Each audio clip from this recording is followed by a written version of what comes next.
Víte, my bydlíme vedle v baráku. Klára ke mně dala Vanesku, že jede sem, ale už je to nejméně 2 hodiny. No a Vaneska je smutná a chce rodiče, viď. A Ježíška.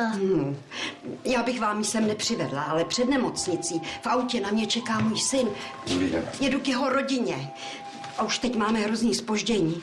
Klidně běžte, paní Zinková, já se o ně postarám. Tatínka tady máme, maminka přijede za chvilku.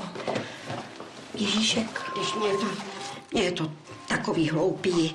Klára tohle nikdy neudělala. Tak jí ode mě pozdravujte. Ahoj. Ahoj. A omluvte mě. Nashledanou. Naschle. Paní Vlídná to nebere. Gábino, máme číslo na silničáře, třeba někde uvízla. Haló, kde jste kdo? Šťastný a veselý. Vezu vám polytrauma. Mladá žena jela v autě lesem, zajela mezi stromy. Asi smyk, našli ji až teď. Nějaká Klára Vlídná, ročník 81.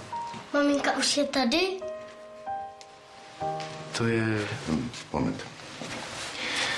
Vanesko, ty si teď hezky maluj. A já ti slibuju, že hned přijdu já nebo jiný pan doktor, aby ti řekl, co jsme zjistili o mamince, ano?